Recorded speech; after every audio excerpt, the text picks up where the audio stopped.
Good morning dear student. Dear student, देखिए, electrostatic हम हमारी यूनिट कंप्लीट कर चुके हैं। आज हम सेकंड यूनिट पे आते हैं और सेकंड यूनिट का नाम है करंट इलेक्ट्रिसिटी। देखिए, इलेक्ट्रोस्टैटिक्स में हमने चार्ज को रेस्ट पे मान के पढ़ा है। हमने कहा था कि इलेक्ट्रोस्टैटिक फिजिक्स की वो ब्रांच है जिसमें चार्ज रेस्ट पे रहेगा। लेकिन बच्चों, हर कंडीशन में हम चार्ज को रेस्ट पे नहीं मान सकते, क्योंकि बहुत सी कंडीशंस ऐसी होती हैं जिसमें हमें चार्ज रेस्ट पे नहीं, मोशन में चाहिए। तो वहां पे फिर हमारी क्या कंडीशन होगी? वहां हम इलेक्ट्रोस्टैटिक नहीं लगा सकते। जैसे फॉर एग्जांपल, हमें एक बल्ब जलाना है, ग्लो करना है, तो उस बल्ब को जलने के लिए इलेक्ट्रिक करंट की जरूरत है। और इलेक्ट्रिक करंट तब पहुंच पाएगा जब उस वायर में से, जिस पे वो बल्ब कनेक्ट है, उस वायर में से चार्ज फ्लो हो पाए। इसका मतलब उस स्विच से जो आपने ऑन ऑफ करना है वहां से और बल्ब तक जो वायर है, उस वायर के बीच चार्ज फ्लो करेगा, तो ही बल्ब ग्लो कर पाएगा, अदरवाइज नहीं करेगा। आपको फैन चलाना है तो उसमें भी स्विच से फैन तक चार्ज मूव करना चाहिए, तो ही फैन चल पाएगा, अदरवाइज नहीं चल पाएगा। सो डेली लाइफ में बहुत सी ऐसी कंडीशंस होती हैं जहां पे हम चार्ज को रेस्ट पे पढ़ेंगे तो हम बहुत सी चीजों का यूज ही नहीं कर पाएंगे। इसीलिए हम चार्ज को मोशन में भी पढ़ेंगे। लेकिन मोशन यूनिफॉर्म भी हो सकता है और नॉन यूनिफॉर्म भी हो सकता है। यहां पे हम यूनिफॉर्म मोशन मान के चलेंगे कि चार्ज मूव तो करेगा, लेकिन यूनिफॉर्म मोशन में मूव करेगा। सो देखिए, वन बाय वन हम इसमें आगे बढ़ते हैं। इलेक्ट्रोस्टैटिक में हमने पढ़ा था कि चार्ज रेस्ट पे है। So electrostatic, in electrostatics we have studied that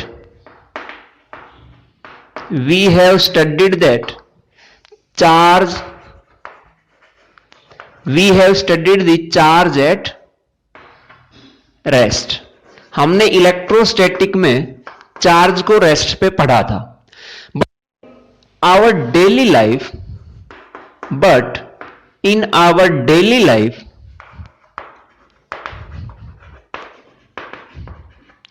in many electrical appliances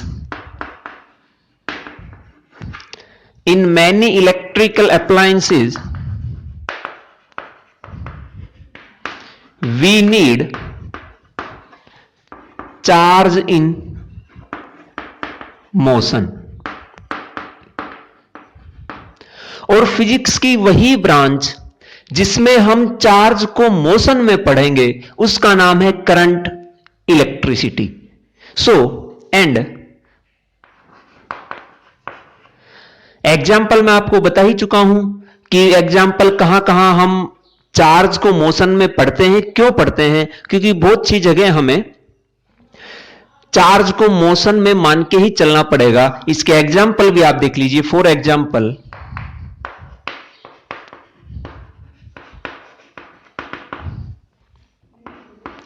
to glow a electric bulb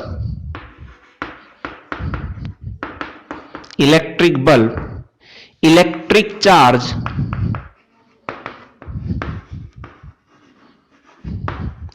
must flow through it।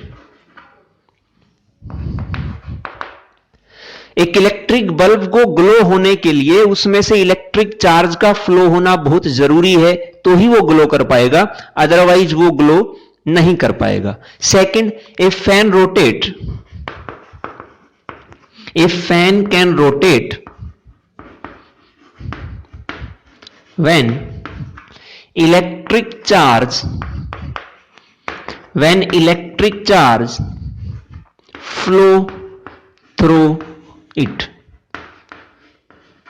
flow through the wire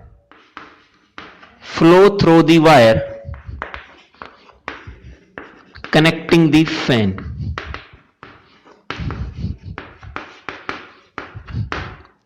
सो उस वायर में से जो फैन को कनेक्ट कर रही है स्विच से, उस वायर में से इलेक्ट्रिक चार्ज फ्लो होना बहुत जरूरी है, तो ही फैन रोटेट कर पाएगा, अदरवाइज फैन रोटेट नहीं करेगा। इसलिए हमें हमारी डेली लाइफ में बहुत से इलेक्ट्रिकल अप्लायंसेस का यूज करने के लिए चार्ज को मोशन में पढ़ना ही पड़ेगा। और फिजिक्स की वो ब्रांच जिसमें हम चार्ज को मोशन में पढ़ेंगे उसका नाम है current electricity. So and the branch of physics, the branch of physics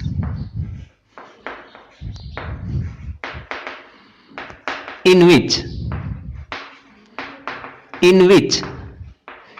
we deals with the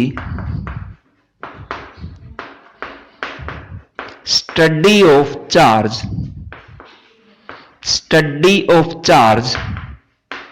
in motion. मैंने कहा था कि यूनिफॉर्म भी हो सकता है, नॉन यूनिफॉर्म भी हो सकता है। यहां करंट इलेक्ट्रिसिटी में हम यूनिफॉर्म मोशन में मान के चलेंगे कि चार्ज एक कांस्टेंट रेट पे मूव कर रहा है, उसकी वेलोसिटी कांस्टेंट रहेगी, ये हम यहां मान के चले हैं। नॉन यूनिफॉर्म मोशन भी हम मान के चलेंगे, वो आने वाली नेक्स्ट यूनिट्स में हम पढ़ेंगे जब चार्ज नॉन यूनिफॉर्म मोशन में होगा। सो यहां पे with the study of charge in uniform motion,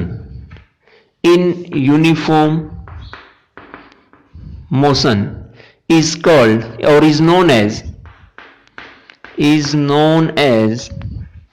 current electricity, is known as current electricity. और इसी फ्लो ऑफ चार्ज को हम नाम देते हैं electric current. So we can say and this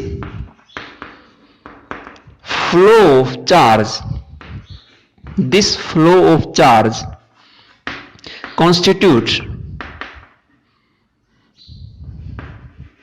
constitutes electric current.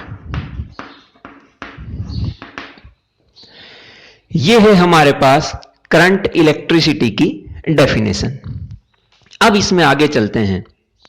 आप देखिए, जो इलेक्ट्रिक करंट है वो इलेक्ट्रिक करंट जो हमने अभी पढ़ा कि flow of charge constitutes electric current, ये इलेक्ट्रिक करंट अब हमारे पास दो टाइप का होता है। एक होता है डायरेक्ट करंट और दूसरा होता है alternating current. So there is two types of electric current,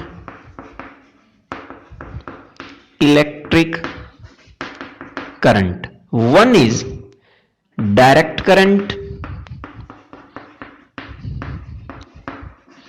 and second is alternating current। इसकी शॉर्ट फॉर्म डीसी होती है और इसकी शॉर्ट फॉर्म एसी होती है। जो हमारे घरों में बिजली आ रही है, जो इलेक्ट्रिसिटी आ रही है, वो अल्टरनेटिंग करंट है। लेकिन वही जो बैटरी हमें करंट प्रोवाइड करा रही है, इन्वर्टर की बैटरी है, टॉर्च की बैटरी है, गाड़ी की बैटरी है, ये सब हमें डायरेक्ट करंट प्रोवाइड करा रही है। वहां से हमें डायरेक्ट करंट मिलता है। लेकिन घरों में जो ट्रांसफॉर्मर से जो लाइट आ रही है उसको हम नाम अल्टरनेटिंग करंट देते हैं। अल्टरनेटिंग करंट को हम आगे आने वाले यूनिट्स में पढ़ेंगे। इस करंट इलेक्ट्रिसिटी में जो हम करंट के बारे में पढ़ेंगे उसका नाम होगा डायरेक्ट करंट। डायरेक्ट करंट का दूसरा नाम गैल्वेनिक करंट भी होता है, लेकिन अब नहीं, पहले हम इसको गैल्वेनिक करंट के नाम से भी बोलते थे बहुत पहले, लेकिन अब इसका नाम होता है direct current, short form DC. Direct current वो करंट है जिसमें चार्ज या करंट एक पर्टिकुलर डायरेक्शन में फ्लो करेगा, उसकी डायरेक्शन चेंज नहीं होगी। In the direct current charge will flow in a particular direction, लेकिन इस अल्टरनेटिंग करंट की डायरेक्शन लगातार चेंज होती रहती है। वो हम आगे पढ़ेंगे तो आपको पता चलेगा कि इसकी डायरेक्शन कैसे चेंज होती है। But direct current, its direction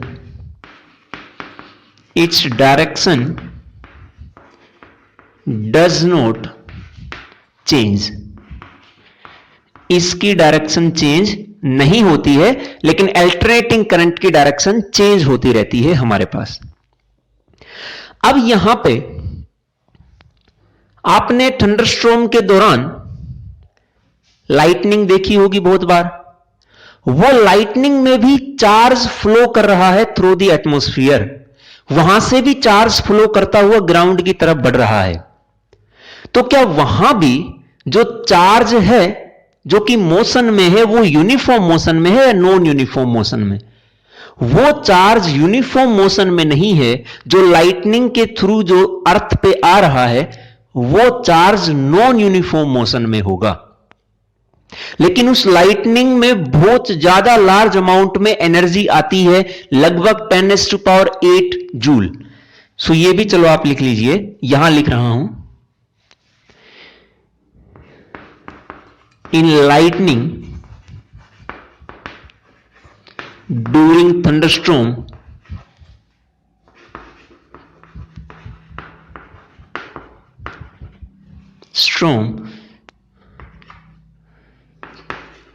charge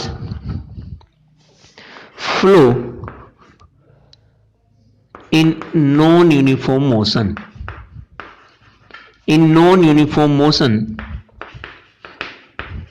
through atmosphere. वहां नॉन यूनिफॉर्म मोशन में, इन नॉन यूनिफॉर्म मोशन में वहां पे जो चार्ज आ रहा है लाइटनिंग के थ्रू, वो नॉन यूनिफॉर्म मोशन में होता है। इस लाइटनिंग में जो एनर्जी आती है, जो इलेक्ट्रिकल एनर्जी आती है, उस इलेक्ट्रिकल एनर्जी की अमाउंट बहुत ज्यादा होती है। वो लगभग 10⁸ जूल एनर्जी हमें वहां मिलती है।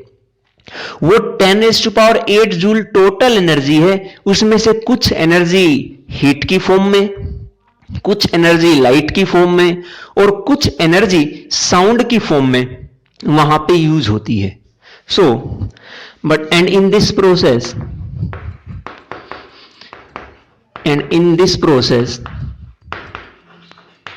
large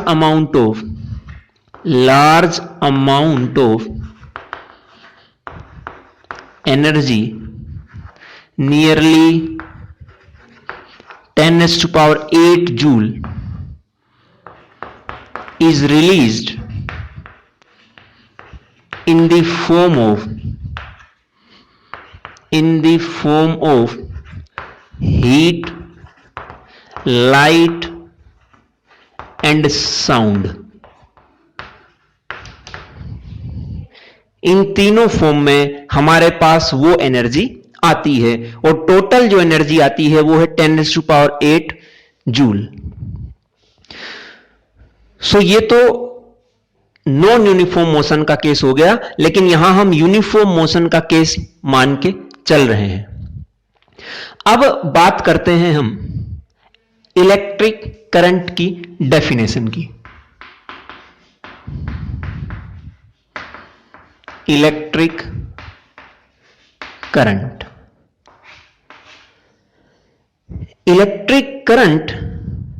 is the rate of flow of charge through a given cross sectional area।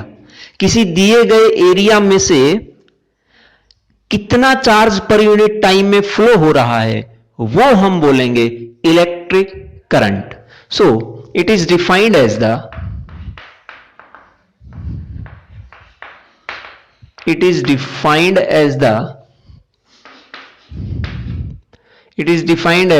rate of flow of charge through any given cross sectional area। इसको हम नाम देंगे इलेक्ट्रिक करंट।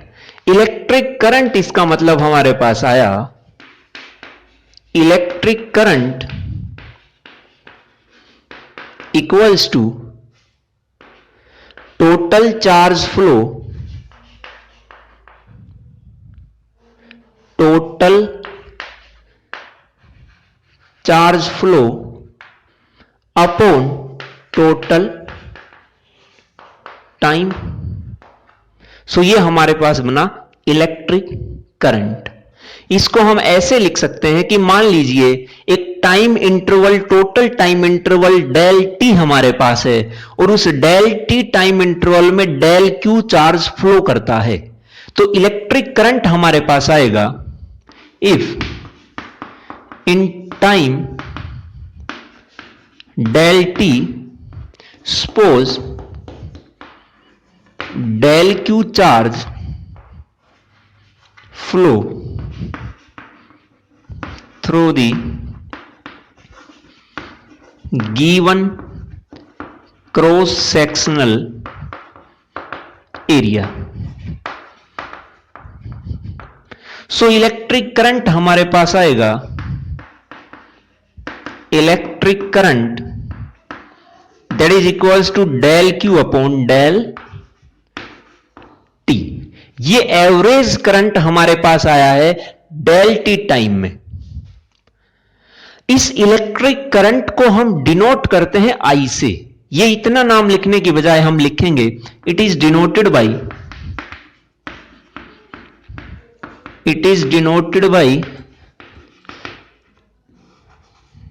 आई। अब आप कहेंगे कि इलेक्ट्रिक करंट ना इलेक्ट्रिक आई से शुरू होता ना करंट आई से शुरू होता, लेकिन फिर भी हमने इलेक्ट्रिक करंट को डिनोट कराया आई से। इसके बारे में भी बताएंगे कि हमने इसको आई से क्यों डिनोट कराया। सो यहां पे I equals to del Q upon del T, this is the average current. अगर इंस्टेंटेनियस करंट निकालना हो, किसी पर्टिकुलर टाइम पे करंट निकालना हो, तो फिर से आपने instantaneous velocity acceleration plus 1 class में पढ़ी है। सो इंस्टेंटेनियस निकालने के लिए आपको टाइम इंटरवल को बहुत कम करना होगा, लगभग टाइम इंटरवल 0 हो, तो वहां जो करंट मिलेगा वो इंस्टेंटेनियस करंट होगा। और यहां पे हम लिखेंगे I instantaneous and I instantaneous equals to limit del T tends to 0 del Q upon del T. ये टाइम इंटरवल बहुत स्मॉल है, लगभग 0 के बराबर, तो इस स्मॉल टाइम में चार्ज भी बहुत स्मॉल ही फ्लो हुआ होगा। और स्मॉल चार्ज को हम लिखते हैं डी क्यू से, किसी भी स्मॉल क्वांटिटी को हम लिखेंगे डी क्यू। सो यहां पे आई इंस्टेंटेनियस को हमने लिखा D Q upon D T. ये हमारे पास एवरेज करंट, ये इंस्टेंटेनियस करंट। अब इस करंट की जो यूनिट बनेगी वो यूनिट क्या बनेगी? वैसे तो आप देख पा रहे हैं कि current is the ratio of charge and time. So इन दोनों की यूनिट का रेशियो ही बनेगा unit of electric current. So इसकी जो यूनिट आएगी वो यूनिट बनेगी यूनिट इक्वल्स टू, ये है कूलम्ब चार्ज के लिए, टाइम के लिए सेकंड। सो इसकी यूनिट आई कूलम्ब पर सेकंड, और इस कूलम्ब पर सेकंड को हमने एक नाम दिया दैट इज एम्पियर। इस कूलम्ब पर सेकंड की जगह हम लिख सकते हैं एम्पियर। 1 एम्पियर कब होगा? 1 एम्पियर होगा अगर हमारे पास 1 कूलम्ब चार्ज 1 सेकंड में फ्लो कर रहा है, तो हम नाम देंगे 1 एम्पियर। ये हमारे पास इसका फॉर्मूला है, ये हमारे पास यूनिट है। अब बात करें कि इस इलेक्ट्रिक करंट को हमने आई से डिनोट क्यों करा दिया है। सो देखिए,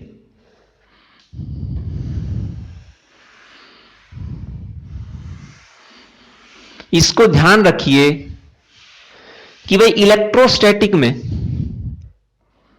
हमने, चलो मैं इसको एक बार फिर लिख देता हूं, इलेक्ट्रोस्टैटिक में हमने चार्ज को at rest, charge at rest, और करंट इलेक्ट्रिसिटी में हम चार्ज को पढ़ेंगे in uniform motion, in uniform motion, charge in uniform motion. ये हमारे पास करंट इलेक्ट्रिसिटी में हमें पढ़ना है। अब बात करते हैं कि हमने जो इलेक्ट्रिक करंट था उसको I से डिनोट क्यों करा दिया है। सो अब आप देखिए, जो यहां पे I जो हमने डिनोट कराया है, ये एक फ्रेंच फ्रेज थी हमारे पास,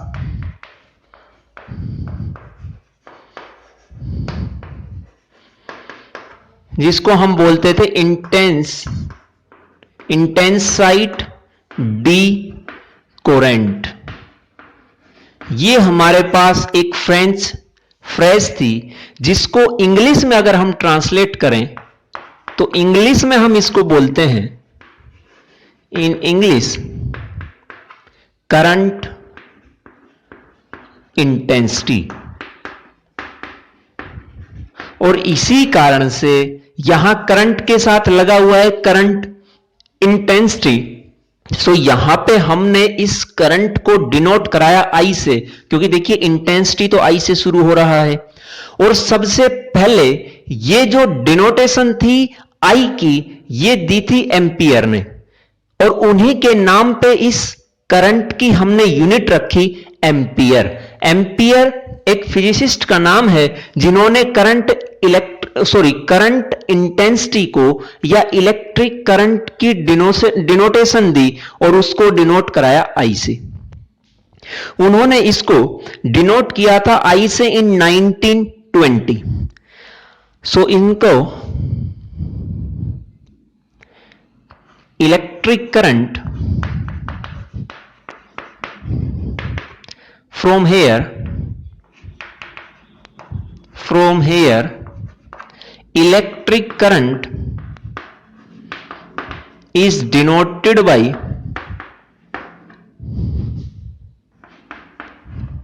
I in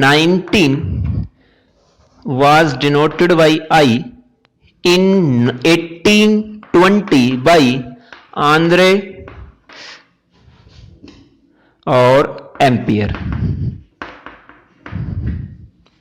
इन्होंने इसको I से डिनोट कराया था, और यही कारण है कि हमने इस इलेक्ट्रिक करंट की यूनिट भी इन्हीं के नाम पे रखी एम्पियर। इसीलिए हम इलेक्ट्रिक करंट को I से डिनोट करते हैं। लेकिन बहुत से लोगों ने, कुछ लोग होते हैं जो जल्दी से बात मानते नहीं है, उन्होंने इलेक्ट्रिक करंट को C से ही डिनोट कराया। जैसे इलेक्ट्रिक करंट C से शुरू होता है तो वो C से ही डिनोट कराते रहे। लेकिन 1896 में जब सब लोगों ने मान लिया कि इलेक्ट्रिक करंट को I से डिनोट कराएंगे, तो फिर 1896 के बाद उन्होंने भी इलेक्ट्रिक करंट को I से ही डिनोट कराना शुरू कर दिया। सो ये इसकी कहानी है कि हम इसको I से डिनोट क्यों कराते हैं। अब आते हैं कि इलेक्ट्रिक करंट की हमने यूनिट तो बता दी। अब इलेक्ट्रिक करंट एक वेक्टर क्वांटिटी है या स्केलर क्वांटिटी है। इलेक्ट्रिक करंट, वैसे तो जो इलेक्ट्रिक करंट फ्लो होता है या इलेक्ट्रिक चार्ज फ्लो होता है, तो इलेक्ट्रिक करंट भी फ्लो कर रहा है वायर के एक पार्ट से दूसरे पार्ट में। इसका मतलब इलेक्ट्रिक करंट की भी एक डायरेक्शन होती है। वायर में एक डायरेक्शन में तो इलेक्ट्रिक करंट फ्लो करता ही है। एक वायर है हमारे पास, या तो इस तरफ जाएगा या इस तरफ जाएगा। लेकिन इसके बावजूद भी अब इलेक्ट्रिक करंट का मैग्नीट्यूड तो होता ही है। जैसे हम बोलते हैं 5 एम्पियर, 10 एम्पियर, 15 एम्पियर, तो मैग्नीट्यूड तो है ही है, साथ में डायरेक्शन भी हो गई है। लेकिन उसके बावजूद भी हम इलेक्ट्रिक करंट को एक स्केलर क्वांटिटी का नाम देंगे। वैसे तो अगर देखा जाए कि इलेक्ट्रिक करंट ना तो एक वेक्टर क्वांटिटी है ना एक स्केलर क्वांटिटी है, ये टेंसर क्वांटिटी कहलाती है। लेकिन अगर से आपसे यह पूछ लिया जाए कि ये क्वेश्चन ही आपसे यह पूछा जाए कि ये वेक्टर क्वांटिटी है या स्केलर, तो फिर आंसर होगा कि ये स्केलर क्वांटिटी है। सो हम यही मान के चलेंगे कि electric current is scalar quantity. Electric current is scalar quantity. अब बात यह आती है कि इसकी डायरेक्शन भी है, लेकिन उसके बावजूद भी ये एक स्केलर क्वांटिटी क्यों है? क्योंकि सिंपली आप यहां से देख सकते हैं ये दो ऐसी क्वांटिटीज का रेशियो है तो दोनों स्केलर हैं। चार्ज भी एक स्केलर क्वांटिटी, टाइम भी एक स्केलर क्वांटिटी, तो इलेक्ट्रिक करंट भी एक scalar quantity. Electric current is scalar quantity because charge is scalar quantity and it follow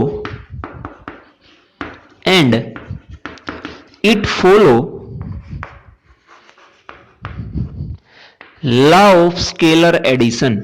ये वेक्टर एडिशन के लॉ को फॉलो नहीं करता है, ये स्केलर एडिशन के लॉ को फॉलो करता है। मतलब सिंपली जैसे हम नंबर्स को ऐड करते हैं वैसे ही हम नेट चार्ज निकालने के लिए उस चार्ज का भी सिंपली सम करते हैं। यह आपने प्रॉपर्टीज ऑफ चार्ज में पढ़ा होगा कि charge is additive in nature. वो एडिशन हम सिंपली करते हैं जैसे नंबर्स का करते हैं। सेम चीज इलेक्ट्रिक करंट के लिए है। जैसे इलेक्ट्रिक चार्ज का सिंपली एडिशन करते हैं वैसे ही इलेक्ट्रिक करंट निकालने के लिए भी हम सिंपली ऐड करते हैं, एल्जेब्रिकली ऐड करते हैं, कोई वेक्टर लॉ यहां यूज नहीं करते हैं। यही कारण है कि इलेक्ट्रिक करंट एक स्केलर क्वांटिटी है। So charge is scalar quantity and it follow law of scalar addition. Similarly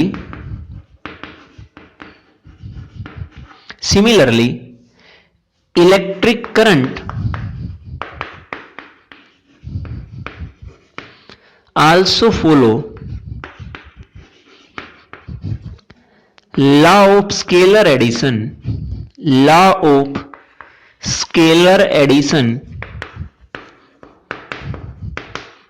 not vector addition। जैसे मान लो कि करंट एक वायर ये है दूसरी वायर ये है, इसमें I2 करंट है इसमें I1, और यहां करंट दोनों वायर यहां आके मीट होती हैं, मिल जाती हैं, तो ये जो करंट है आप क्या एक्सपेक्ट करते हैं कि इस वायर में कितना करंट जाएगा? आप एक्सपेक्ट करेंगे कि यहां वैसे तो इसमें कुछ भी एंगल हो सकता है, मान लो एंगल थीटा है। सो अगर ये वेक्टर या लॉ ऑफ वेक्टर एडिशन को फॉलो करता तो रिजल्टेंट निकालने के लिए आप रिजल्टेंट फॉर्मूला यूज करते I1 square plus I2 square plus 2I1 I2 cos theta और उस सारे का अंडर रूट, तो आप रिजल्टेंट निकाल पाते। लेकिन सिंपली इस वायर में जो करंट जाएगा उसे आप निकालने के लिए इन दोनों का सिंपली ऐड करोगे। इसका मतलब यहां हमने स्केलर एडिशन किया है, कोई वेक्टर एडिशन करने की जरूरत नहीं है। सो इसी कारण से हम इलेक्ट्रिक करंट को एक स्केलर क्वांटिटी का नाम देते हैं। वैसे होती ये टेंसर क्वांटिटी है, लेकिन वेक्टर और स्केलर में अगर पूछ लिया जाए तो आप नाम देंगे स्केलर क्वांटिटी का। ये थे हमारे पास इस इलेक्ट्रिक करंट की, ये स्केलर है, यूनिट है। अब जो मैं ये कह रहा हूं कि इसके डायरेक्शन होने के बावजूद भी हम इसको स्केलर क्वांटिटी का नाम देते हैं, इसका मतलब इसकी एक डायरेक्शन तो है। अब वो डायरेक्शन किस तरफ होगी, कैसे जो करंट है वो किस डायरेक्शन में फ्लो करेगा, वो हमें देखना है। सो आप देखिए यहां हम डायरेक्ट करंट की बात कर रहे हैं और डायरेक्ट करंट हमें बैटरी से प्रोवाइड होता है। तो आप एक ऐसा सर्किट मानिए जिसमें ये एक वायर हो गई है, और इस वायर को हमने एक बैटरी से कनेक्ट करा दिया। ये कंडक्टिंग वायर है। कंडक्टिंग वायर है तो इसमें बहुत सारे इलेक्ट्रॉन्स होंगे। अब इलेक्ट्रॉन्स बहुत सारे होंगे, मैं यहां लिख देता हूं डायरेक्शन ऑफ इलेक्ट्रिक करंट। सो यहां ये जो टर्मिनल है ये पॉजिटिव, ये नेगेटिव। इसका मतलब इस वायर के इस एंड पे पॉजिटिव, इस पे नेगेटिव। वायर में बहुत सारे फ्री इलेक्ट्रॉन्स हैं, तो उन फ्री इलेक्ट्रॉन्स को ये नेगेटिव इस तरफ मूव कराएगा कि नहीं? सो इलेक्ट्रॉन इस तरफ मूव करेंगे, और आपको पता है कि इलेक्ट्रॉन्स ही वायर में से फ्लो करता है जब हमें इलेक्ट्रिक करंट मिलता है। लेकिन गलती से भी ये मत सोच लेना कि अगर इलेक्ट्रिक या इलेक्ट्रॉन इस तरफ मूव कर रहे हैं तो इलेक्ट्रिक करंट भी इसी तरफ मूव करेगा। ऐसी कंडीशन नहीं है। एक्चुअल में जब हमने करंट इलेक्ट्रिसिटी का फिनोमेना डिस्कवर किया, उस टाइम तक हमें पता ही नहीं था कि इलेक्ट्रॉन नाम का भी कोई पार्टिकल हमारे पास होता है। इसीलिए हम ये मान के चले कि जो इलेक्ट्रिक करंट है वो पॉजिटिव से नेगेटिव की तरफ मूव करेगा। लेकिन बाद में पता चला कि इलेक्ट्रिक करंट तो इलेक्ट्रॉन्स के कारण फ्लो होता है, और इलेक्ट्रॉन्स तो जो हम करंट की डायरेक्शन मान के चले थे पॉजिटिव से नेगेटिव, उससे अपोजिट डायरेक्शन में मूव कर रहे हैं। लेकिन फिर लोगों ने यह कहा कि चलो एक बार मान लिया तो हम यही डायरेक्शन रखते हैं, कोई प्रॉब्लम नहीं। अगर करंट की हमने ये डायरेक्शन मान ली तो यही रखेंगे, भले ही इलेक्ट्रॉन इससे अपोजिट में मूव करते हों। इसका मतलब ये जो इलेक्ट्रिक करंट की डायरेक्शन है ये कन्वेंशनली हम मान के चलते हैं, ये पहले से मानकर आ रहे हैं, तो अब तक वही चली आ रही है। So direction of electric current, इसका मतलब इलेक्ट्रिक करंट की डायरेक्शन थी plus two minus. So direction of electric current, direction of electric current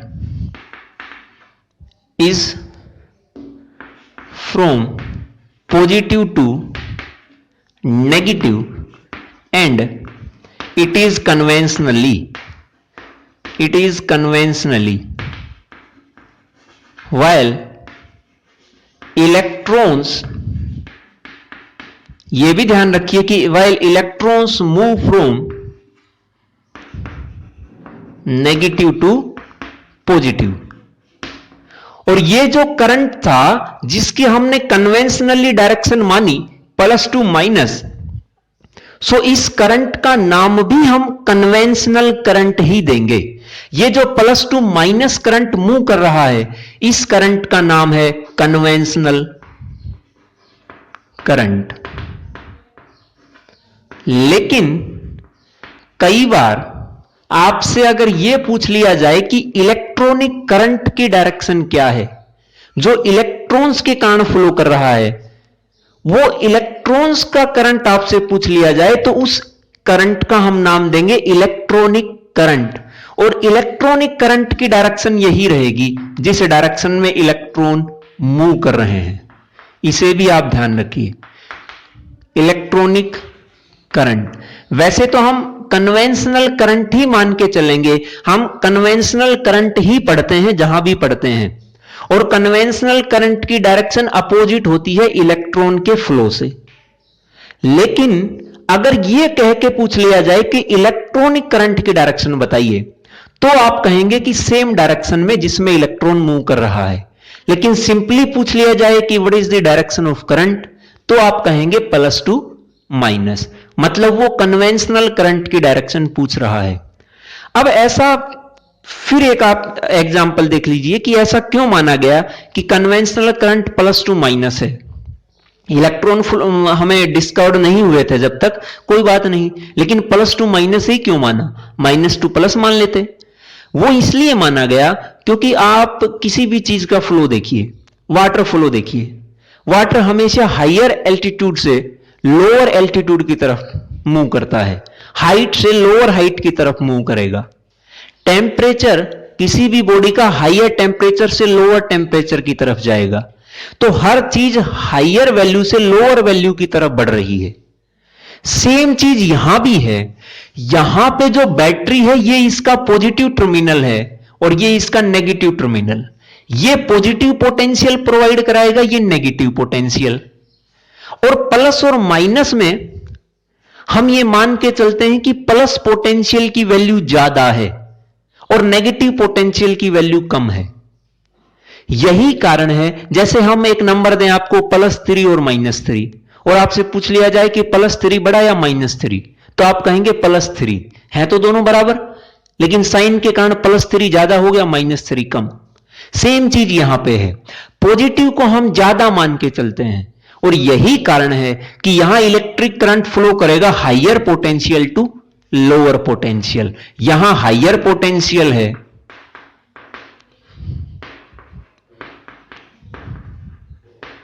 और ये lower potential, so current flow करेगा हायर टू लोअर पोटेंशियल और उस करंट का नाम दिया हमने conventional current.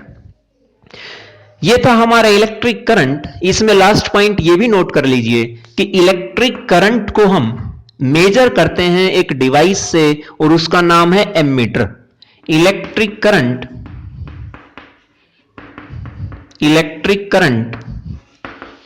Is measured by ammeter. Ammeter की मदद से हम इलेक्ट्रिक करंट को मेजर करते हैं। यह था आज का हमारा टॉपिक इलेक्ट्रिक करंट के बारे में। आई होप कि आपको समझ आया होगा। सेकेंड यूनिट हमने आज से ही शुरू की है, तो इसको अच्छे से साथ साथ तैयार करते रहिए, नोट्स बनाते रहिए, सो आगे आपको मुश्किल नहीं आएगी। यहां यह ध्यान रखिए कि यहां हम यूनिफॉर्म मोशन मान के चले हैं, आने वाली यूनिट्स में नॉन यूनिफॉर्म मोशन मानेंगे। सो तब तक इस लेक्चर को अच्छे से करिए, मिलते हैं नेक्स्ट लेक्चर में। Thank you.